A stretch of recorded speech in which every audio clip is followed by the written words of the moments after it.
क़यामत के दिन मैं भी खड़ा होऊंगा, हुजूर भी खड़े होंगे और वो बच्चियां भी खड़ी होंगी जिनका ईमान लुट गया। तो मैं कम से कम ये तो कह दूंगा कि परवरदिगार मौला करीम, मैंने कोशिश की थी, मैं सबका ईमान नहीं बचा पाया, लेकिन मैंने कोशिश की थी मौला।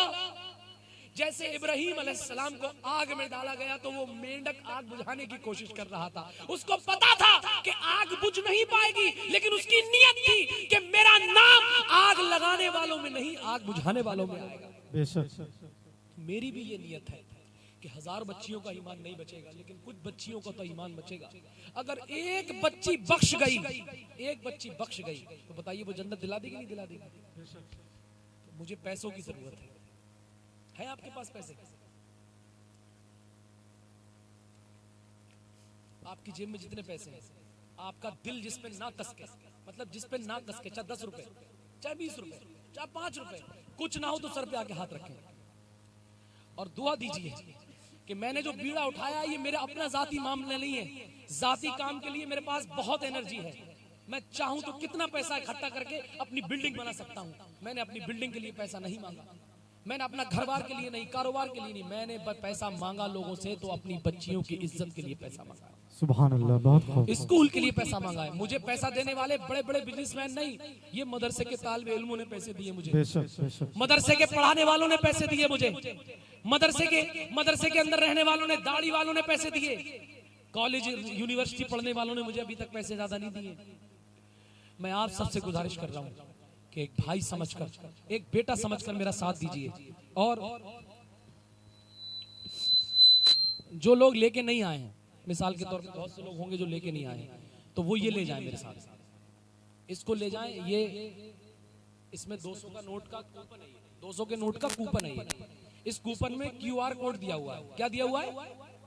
QR कोड दिया हुआ है। वो QR कोड आप जो है स्कैन करके 100 रुपए, 200 रुपए, 500 रुपए, जितना भी आपकी हैसियत है, अल्लाह की रजा के लिए, किसके लिए? आज कुछ नौजवान जानते होंगे, आज हमारी बच्चियां कहीं ना कहीं इर्तिदाद का शिकार हो रही है। इर्तिदाद समझते हैं? मुर्तद हो जाना, दीन से फिर जाना, इस्लाम छोड़ देना। मुस्लिम लड़की जो अब तक किसी मुसलमान के घर में 20 साल तक रही, वो डायरेक्शन न मिलने की वजह से, दीनी तालीम न मिलने की वजह से आज किसी गैर के साथ चली जाती है। कभी इस कस्बे की, कभी उस कस्बे की, कभी इस गांव की, कभी उस गांव की। जब भी आप मोबाइल उठा करके देखें तो आपको ये चीज सुनने को मिलेगी, देखने को मिलेगी। ये बात सच कह रहा हूँ कि नहीं कह रहा हूँ? आप सब गांव के जिम्मेदार लोग बैठे हैं, बुजुर्ग लोग बैठे हैं, मेरी बात सुनिए आप गौर से, ज्यादा लंबा नहीं बोलूंगा, बहुत मुख्तसर सी बात करनी है।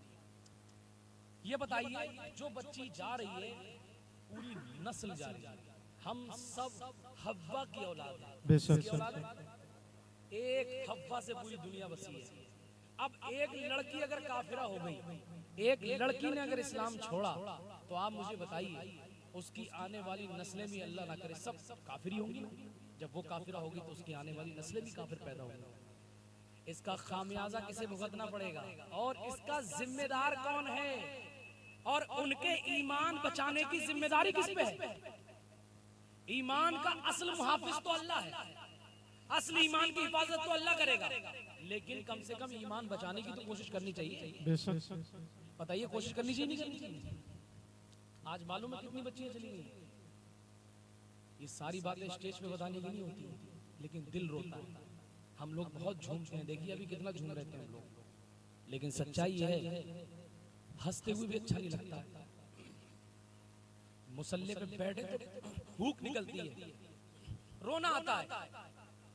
करोड़ों मुसलमान होने के बावजूद, हजारों मदरसे होने के बावजूद, हजारों इंतजामात होने के बावजूद भी हमारी बच्चियां अगर गैरों के साथ जा रही हैं, तो इसमें जिम्मेदारी, रेस्पॉन्सिबिलिटी सिर्फ हमारी है, दूसरों की नहीं। अच्छा, जल्दी जल्दी वजह बता दूं। पहली वजह मुर्तद्दा होने की, काफिरा होने की यह है कि हमने अपनी बच्चियों को दीन नहीं सिखाया। सच्ची बता रहा हूं कि जो बच्ची दीन सीख जाती है, जिसको हुजूर का किरदार मालूम होता है, फातिमा तो ज़हरा की जिसने सीरत पढ़ी होती है, वो मर तो जाएगी लेकिन किसी काफिर के साथ नहीं जाएगी। बेशक, बहुत खूब। जान तो दे देगी लेकिन किसी काफिर के साथ नहीं जाएगी। मानेंगे इस बात को? तो दीन कौन सिखाएगा? खाली जलसे में आके नारा लगा लेना, खाली झूम जाना, अपने घर की बच्चियों की फिक्र करें। आप ये गौर करें, नजर रखें उस पे कि हमारी बच्ची उठती कहाँ है, बैठती कहाँ है, जाती कहाँ है, रिलेशन किससे है, ताल्लुकात किससे है। अगर एक भाई गौर नहीं करेगा, अगर एक बाप गौर नहीं करेगा, तो मुझे बताइए फिर कौन गौर करेगा? क्या पड़ोस के लोग ध्यान रखेंगे? जब मीडिया वाला उससे पूछता है बच्ची से कि तुम्हारे इससे ताल्लुकात कब से थे, तो वो लड़की बताती है, इंटरव्यू में बहुत सी लड़कियां बताती है कि मैं इससे ताल्लुकात में 3 साल से थी, 2 साल से थी। अब मुझे बताइए जरा ईमानदारी के साथ, 2 साल तक उसका बाप क्या अंधा बन जाता है? उसके घर का जो बड़ा है वो क्या अंधा बन जाता है? उसकी माँ है क्या वो अंधी है? उसे कुछ दिखता नहीं है कि हमारी बच्ची के ताल्लुकात किससे हैं? अरे घर वाला नहीं जानेगा तो कौन जानेगा? मेरी बात समझ रहे हैं सब लोग? मैं कुछ तल्ख बातें कहूंगा, लेकिन बेटा हूं आपका, आपका भाई हूं मैं, आपका दोस्त हूं मैं। मेरे दिल के अंदर जो दर्द अल्लाह ने रखा है उसको समझिए आप। बहुत अच्छा है जलसा सजा लिया, बहुत बेहतर है नारा लगा लिया, लेकिन याद रखिए अगर बुनियादी काम पे ध्यान नहीं देंगे तो आज एक एक करके बच्ची जा रही है, कल ऐसा ना हो हजारों बच्चियां हमारे हाथ से निकल जाएंगी। एक मुहिम चल रही है, उनकी साजिशें हैं गैरों की। वो गैर क्या करते हैं? लर्निंग सेंटर में, कोचिंग सेंटर में, कंप्यूटर सेंटर में, नौकरी के नाम पर, पैसों के नाम पर तुम्हारी बच्चियों को बहलाते हैं। ऐसा है कि नहीं है? शहरों का हाल बहुत खराब है, गांव का हाल तो फिर भी अल्लाह का शुक्र है, फिर भी अल्लाह का शुक्र है कि बहुत मुश्किल से कोई केस निकल के आता है, लेकिन शहर के अंदर हालात बहुत खराब है। अब मुझे एक बात और बताइए, जान बचाना जरूरी है या ईमान बचाना जरूरी है? जरा जोर से बताइए। जान बचाने के लिए मेहनत होनी चाहिए या ईमान बचाने के लिए? आप फिलिस्तीन के लिए आंसू बहा रहे थे, आप तो फिलिस्तीन के लिए रो रहे थे, आपने तो फिलिस्तीन के लिए रोए। मैं मना नहीं करता, मैं भी मुसलमान हूं, मैंने भी हुजूर का कलमा पढ़ा है, और जिसने हुजूर का कलमा पढ़ा है हर एक शख्स ने फिलिस्तीन के लिए आंसू जरूर निकाले होंगे, उसके सीने में एहसास जरूर होगा। लेकिन ये भी याद रखो कि फिलिस्तीन वालों की जान गई है, सिर्फ जान, फिलिस्तीन वालों का ईमान नहीं गया। बताइए ईमान गया किसी का? उन्होंने जालिमों की आंखों में आंखें डाल के बात की है, डरे नहीं वो। सुनो नौजवानों सुनो, और बुजुर्ग भी है मेरे बैठे हुए, मैं आपका बेटा कुछ बातें कहना चाहता हूँ, ये दर्द है, सुनिए आप। लेकिन आज हम फिलिस्तीन के लिए, फिलिस्तीन में मालूम कितने लोगों का इंतकाल हो चुका? तकरीबन 40,000 लोग जा चुके हैं, जिसमें से 17,000 क्या हुआ? माइक में मैं इसमें ही बोल रहा हूँ, लेकिन भाई आप बोल ही नहीं रहे हैं आवाज में। क्या माइक का मतलब होता है दूर से कैच कैच। अच्छा तो यार वही वाला लगा लेते। खैर आपको आवाज आ रही है समझ में? आप समझ लें तो मेरी माँ बहनों को समझा दीजिएगा, क्योंकि इतना टाइम नहीं है। सुनिए, मैं ये कह रहा हूँ कि फिलिस्तीन के लिए हम आंसू बहा रहे थे, फिलिस्तीन के लिए हम पैसा इकट्ठा किए। आप लोगों ने भी पैसे इकट्ठे करके भेजे होंगे कि वहीं पे कोई रोता हुआ बच्चा, कोई घास खाता हुआ बच्चा, कोई खाना नहीं मिल रहा, किसी को पानी नहीं मिल रहा। दूसरी करबला देखनी है तो फिलिस्तीन में देख लीजिए, अच्छी बात है, आंसू बहाएगा। लेकिन फिलिस्तीन वालों की तो सिर्फ जान गई, तुम्हारी बहनों का तो ईमान जा रहा है। अब आप एक तरफ कह रहे हो कि नहीं ईमान बचाना ज्यादा जरूरी है, ईमान की फिक्र होना ज्यादा जरूरी है, तो ईमान बचाने की कोशिश कौन करेगा? इसलिए मैं हाथ जोड़ रहा हूं, आपके सबके हाथ जोड़ रहा हूं बरेली शरीफ से आके, कि खुदा के वास्ते आधी रोटी खा लीजिएगा, तन पे कपड़ा हो ना हो, मकान की छत बेहतर हो कि ना हो, घर में टाइल पत्थर लगे कि ना लगे, लेकिन तुम्हारे घर के अंदर रहने वाला हुजूर का गुलाम होना चाहिए। तुम्हारे बच्चे हुजूर के गुलाम होने चाहिए, तुम्हारी बच्चियां कनीज़े फातिमा होनी चाहिए। हमने देखा है जो हुजूर का गुलाम हो जाता है वो फांसी के तख्त पे भी चढ़ के कहता है कोई गुल बाकी रहेगा ना चमन रह जाएगा, पर रसूलुल्लाह का दीन हसन रह जाएगा। बहुत खूब, हक है। इज्जतों के साथ खिलवाड़ हो रहा है। और दूसरी वजह यह है मुर्तद्दा होने की कि जिस तरीके से आज हमने घर बनाए, जिस तरीके से आज हमने मस्जिदों को खूबसूरत किया, जिस तरीके से हमने आज मदरसे बनाए हैं, आप मुझे बताइए मस्जिदों की जरूरत है, मदरसों की जरूरत है, बेहतर है, घर बनाने की भी जरूरत है, मानता हूं। खानकाहों को भी डेवलप किया, एक से एक बड़ी खानकाह में पत्थर लगाए हमने। अब मुझे बताइए जरा सीने पे हाथ रख के, क्या तुम्हें अस्पतालों की जरूरत नहीं है? क्या हमें अस्पतालों की जरूरत नहीं है? क्या हमारे बेहतरीन अस्पताल नहीं होने चाहिए? आज हमारी बहनों के साथ इस असमत तरी के मामले आते हैं, उनकी इज्जतों के साथ खिलवाड़ किया जाता है अस्पताल में, नॉर्मल डिलीवरी पे भी ऑपरेशन हो जाता है अस्पताल में। ये तल्ख बातें सुनना पड़ेंगी। लेकिन हमने क्या किया? हमने तो जेसीबी खरीदी, हमने क्या किया? हमने तो भट्टे खरीदे, हमने क्या किया? हमने तो घर में टाइल पत्थर लगाए, हमने क्या किया? हमने तो प्रॉपर्टियां खरीदी, बैंक बैलेंस बढ़ाया। तो बैंक बैलेंस तो मिल गया, घर तो अच्छे हो गए, लेकिन बच्चियों की इज्जतें महफूज नहीं है। बेशक। ये बताइए कि जैसे मस्जिद बन सकती है खूबसूरत, क्या आज हमें learning centre, coaching centre, computer centre की जरूरत नहीं है? बताएं जरा भैया। और ये बताइए, जैसे मदरसा बन सकता है क्या वैसे लर्निंग सेंटर, कोचिंग सेंटर नहीं बन सकता? बना सकते हैं कि नहीं बना सकते? अरे मैं सच्ची बता रहा हूं, अल्लाह की इज्जत की कसम खा के कह रहा हूं कि जो काम गैरों ने 50 साल में नहीं किया, कलमा पढ़ने वाले 10 साल के अंदर कर सकते हैं। बहुत खूब, बेशक। 10 साल के अंदर कर सकते हैं। लेकिन काहिली छोड़िए, सुस्ती छोड़िए, गफलत छोड़िए। अब इंतजार मत करिए किसी का, सिर्फ 10 साल काम कर लीजिए। 10 साल आप अगर लर्निंग सेंटर की जरूरत है लर्निंग सेंटर बनाएंगे, कंप्यूटर सेंटर की जरूरत है कंप्यूटर। अभी मालूम है 3-4 दिन पहले एक लड़की लाइन में लग करके खाना मांग रही थी, एक मुस्लिम लड़की, उसको लाइन से हटा दिया गया और कहा गया कि जब तक तू वो वाला नारा नहीं लगा लेती है तब तक तुझे खाने को नहीं मिलेगा। कहा गया, देखा होगा आपने वीडियो में। बेशक बेशक। यही कहा गया था। तो हमारी कौम के लोगों ने क्या किया? हमारे कौम के लोगों ने लंगर पे लंगर खोल करके जवाब दिया कि तुम हमें लंगर नहीं खिलाते हो, हमारी बहनों को भगाते हो। देखो हमारी लाइनों में हर तबके का आदमी होता है, हर कम्युनिटी का बंदा होता है, लेकिन हम मजहब देख करके खाना नहीं खिलाते, हम उनको भी खिलाते हैं जो हमारे मजहब को नहीं मानते। बेशक। तो बताइए, जैसे तुमने लंगर लगा लिए, जैसे तुमने खाने के स्टॉल लगा लिए, ऐसे ही क्या तुम कंपटीशन में ही सही क्या कोचिंग संस्थान, एजुकेशन संस्थान नहीं खोल सकते हो? जब तुम्हारी बहन मुस्कान को पर्दे की वजह से स्कूल से निकाला जाता है, एग्जाम हॉल से बाहर कर दिया जाता है, तब हमारी गैरत कहां मर जाती है? हम क्यों नहीं सोचते कि जब उनके 50 स्कूल हैं, अभी मैंने पूछा था गांव के अंदर कितने स्कूल हैं, तो बताया एक भी स्कूल नहीं, तो ये बच्चियां कहां जाती है पढ़ने? तो दूसरों के यहाँ जाती होंगी। अब जब दूसरों के यहाँ पढ़ने जाएंगी तो असर भी दूसरों का आएगा। बड़ी माफी के साथ, अभी इन बच्चों के तीसरा कलमा याद नहीं होगा और इन बच्चों के पूरी प्रार्थना याद होगी, पूरी प्रेयर याद होगी जो स्कूल में पढ़ाई जाती है, जन गण मन सब याद होगा। क्यों? क्योंकि माहौल उनका है। इसलिए मैं फिर हाथ जोड़ रहा हूं आपके, लेकिन वक्त नाजुक है, जान तो जाएगी, जान तो अरे बच जाएगी, चाहे वेंटिलेटर पे जाए, चाहे अल्लाह ना करे कोई हादसे में चली जाए। बड़े बड़े नामवरों को जमीन खा गई, तख्ते घुस गए जमीन के अंदर, उनकी कब्र के पटले टूट गए, उनकी कब्रें जमीन के अंदर धंस गई हैं। आज नाम निशान भी बाकी नहीं है। कब्रिस्तान जाते हो ना, इसलिए मेरे अजीज बड़ा नाजुक वक्त है। मैंने क्या सोचा?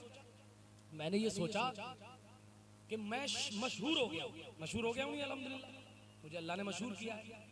मैं जिस कस्बे में रहता हूं उस कस्बे में 12 दूसरों के कॉलेज हैं। कितने कॉलेज हैं? 12 दूसरों के कॉलेज हैं और 34 स्कूल हैं उनके, जिस कस्बे में मैं रहता हूं। कितने स्कूल हैं? तो मैंने सोचा कि जब 34 स्कूल उनके हैं, 12 कॉलेज उनके हैं, तो एक कॉलेज अपना भी बनेगा इंशाअल्लाह ताला। इंशाअल्लाह। बना सकता हूं कि नहीं बना सकता हूं कॉलेज? मैंने ये सफर शुरू कर दिया और पता है कितने दिन हो गए? अब से 1 साल 1 महीना पहले अक्टूबर के महीने में गरीब नवाज सरकार की बारगाह में जाकर के मैंने जमीन का बयाना किया। और मैं आपको जमीन दिखा दूं, ये मेरे हाथ में जो जमीन देख रहे हैं आप, ये जमीन का नक्शा है। 5 बीघा जमीन ऑन हाईवे लड़कियों के कॉलेज के लिए अल्हम्दुलिल्लाह हम खरीद रहे हैं। सुभान अल्लाह, बहुत खूब। सुभान अल्लाह बोल दो यार। ये बताइए, हर जगह कॉलेज की जरूरत है कि नहीं है? हर कस्बे में बड़े कॉलेजों की, बड़े स्कूल की, अच्छे स्कूल की, जिसमें क्वालिटी ऑफ एजुकेशन हो, जरूरत है कि नहीं है? तो हमने इसका काम अक्टूबर में शुरू किया और अक्टूबर से लेकर ये अक्टूबर निकल गया, 1 साल के अंदर अल्लाह ताला ने 3 करोड़ की जमीन थी, 2 करोड़ 32 लाख का इंतजाम करा दिया है। सुभान अल्लाह। और मालूम है 2 करोड़ 32 लाख रुपए कैसे इकट्ठे हुए? किसी करोड़पति ने पैसे नहीं दिए, किसी खरबपति ने मुझे पैसे नहीं दिए, क्योंकि मेरे ताल्लुकात उनसे है ही नहीं। मेरे ताल्लुकात तो आप जैसे लोगों से हैं। मैंने 100 रुपए की मांग रखी थी रमजान शरीफ में मैंने पहली वीडियो की थी, सोशल मीडिया के जरिए मैंने अपील की थी अल्हम्दुलिल्लाह, और मैंने लोगों से कहा कि हुजूर के नाम पर अपनी आने वाली नस्लों के लिए मैं अपने लिए पैसे नहीं मांग रहा हूँ, मैं चाहूँ तो हुजूर की नात पढ़ पढ़ के जिंदगी गुजार सकता हूँ, मुझे किसी के आगे दामन फैलाने की जरूरत नहीं। बेशक मैंने लोगों से कहा, मैंने जब ये अपील रखी तो अल्हम्दुलिल्लाह लोगों ने 100, 200, 500, 100, 200, 500, 1000, 100, 200, 500, 1000 जिसकी जितनी हैसियत थी उसने ये पैसे देने की शुरुआत की, और वो सिलसिला आज भी जारी है अल्हम्दुलिल्लाह। अब जब बताइए मुझ जैसा कमजोर शख्स, मेरे वाले साहब मजदूरी करते हैं, मेरा कोई बैकअप नहीं है, मेरा कोई फैमिली बैक, मैं किसी शेखजादे अमीरजादे की औलाद नहीं हूँ, मजदूर की औलाद हूं। लेकिन जब मुझ जैसा कमजोर बंदा इतना बड़ा अमाउंट इकट्ठा कर सकता है तो क्या कौम के अमीर इकट्ठा नहीं कर सकते हैं पैसा? बताइए ये पैसा किस काम में आएगा? अगर ये पैसा हमारी बच्चियों की इज्जत बचाने के काम नहीं आए तो इस पैसे से क्या फायदा? बताइए कल तक कयामत के दिन अगर वो बेटी खड़ी हो गई, उस बेटी ने अगर रब के बारगाह में शिकायत की कि मौला मेरी इज्जत तो लुट गई, मैं तो काफिरा हो गई, लेकिन मेरे काफिर होने का सबसे बड़ा जिम्मेदार मेरा बाप है, बस्ती का अमीर है, उसने मेरी तालीम का इंतजाम नहीं किया, उसने मेरी तरबियत का इंतजाम नहीं किया, उसने पैसे सही खर्च नहीं किए।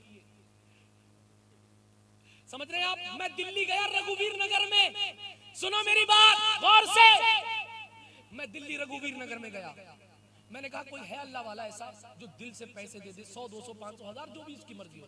बोले हजरत आप बात करते हैं मदरसे के लिए पैसा इकट्ठा करने में हमारी टांगे घिस जाती है, हमारी चप्पलें घिस जाती हैं, लेकिन ये कौम के अमीरों को रहम नहीं आता, मौलाना लोगों को शक की नजर से देखते हैं।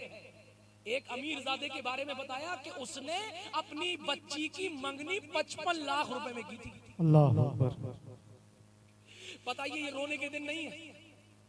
55 लाख रुपए की मंगनी, 21 तोला सोने दिया उसने, 21 तोला सोना अपनी बच्ची की शादी में, अपनी बच्ची की मंगनी में। सोचिए क्या करेगा, ये दौलत इसीलिए दी थी अल्लाह ने? क्या इसका हिसाब नहीं होगा कयामत के दिन?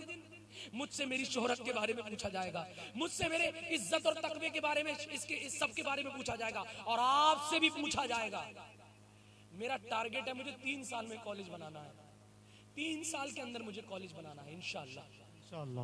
अब तकरीबन 70-75 लाख रुपए की जरूरत है तकरीबन, जिसमें से 25 लाख रुपए तो मैं खुद दे दूंगा इंशाअल्लाह। ये जितना इनाम मिलता है ना, मुझे ये इनाम मिला है ना, ये 10 महीने से सारा के सारा कॉलेज की जमीन में जा रहा है। सुभान अल्लाह, सुभान अल्लाह। मैं चाहूँ इससे अपना खर्च कर सकता हूँ, बहुत मुनासिब कभी हो गया तो मैंने पेट्रोल डला लिया, कभी हुआ कि मैंने इमरजेंसी में कहीं खर्च कर दिए, लेकिन 90% से ज्यादा ये पैसा मैंने वहीं लगाया। क्यों कर रहा हूँ मैं ये सब क्यों कर रहा हूँ? मुझे क्या जरूरत है? अरे बताइए ना, रोजाना प्रोग्राम पढ़ूं, रोजाना सो जाऊं, रोजाना बैग भरूं और चला जाऊं? क्यों चीख रहा हूं मैं आपके सामने बैठ करके? क्योंकि मैं जानता हूं कल कयामत के दिन मैं भी खड़ा होऊंगा, हुजूर भी खड़े होंगे, और वो बच्चियां भी खड़ी होंगी जिनका ईमान लुट गया। बेशक। तो मैं कम से कम ये तो कह दूंगा कि परवरदिगार मौला करीम, मैंने कोशिश की थी, मैं सबका ईमान नहीं बचा पाया, लेकिन मैंने कोशिश की थी मौला। जैसे इब्राहीम अलैहिस्सलाम को आग में डाला गया तो वो मेंढक आग बुझाने की कोशिश कर रहा था, उसको पता था कि आग बुझ नहीं पाएगी, लेकिन उसकी नियत थी कि मेरा नाम आग लगाने वालों में नहीं, आग बुझाने वालों में आएगा। बेशक। मेरी भी ये नियत है कि 1000 बच्चियों का ईमान नहीं बचेगा, लेकिन कुछ बच्चियों का तो ईमान बचेगा। अगर एक बच्ची बख्श गई तो बताइए वो जन्नत दिला देगी नहीं दिला देगी? तो मुझे पैसों की जरूरत है आपके पास पैसे? आपकी जेब में जितने पैसे हैं, आपका दिल जिस पे ना कस के, मतलब जिस पे ना कस के, चाहे 10 रुपए, चाहे 20 रुपए, चाहे 5 रुपए, कुछ ना हो तो सर पे आके हाथ रखें और दुआ दीजिए कि मैंने जो बीड़ा उठाया ये मेरा अपना जाती मामला नहीं है, जाती काम के लिए मेरे पास बहुत एनर्जी है। मैं चाहूं तो कितना पैसा इकट्ठा करके अपनी बिल्डिंग बना सकता हूं। मैंने अपनी बिल्डिंग के लिए पैसा नहीं मांगा, मैंने अपना घर बार के लिए नहीं, कारोबार के लिए नहीं, मैंने पैसा मांगा लोगों से तो अपनी बच्चियों की इज्जत के लिए पैसा मांगा, सुभान अल्लाह, बहुत खूब। स्कूल के लिए पैसा मांगा है। मुझे पैसा देने वाले बड़े बड़े बिजनेसमैन नहीं, ये मदरसे के तालिबे इल्मों ने पैसे दिए मुझे, बेशक बेशक। मदरसे के पढ़ाने वालों ने पैसे दिए मुझे, मदरसे के अंदर रहने वालों ने, दाढ़ी वालों ने पैसे दिए, कॉलेज यूनिवर्सिटी पढ़ने वालों ने मुझे अभी तक पैसे ज्यादा नहीं दिए। मैं आप सबसे गुजारिश कर रहा हूँ कि एक भाई समझकर, एक बेटा समझकर मेरा साथ दीजिए और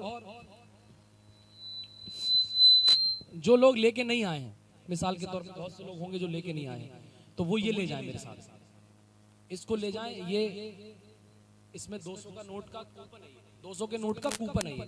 इस कूपन में QR कोड दिया हुआ है। क्या दिया हुआ है? QR कोड दिया हुआ है। वो QR कोड आप जो है स्कैन करके 100 रुपए, 200 रुपए, 500 रुपए, जितना भी आपकी हैसियत है, अल्लाह की रजा के लिए। किसके लिए? अरे किसके लिए?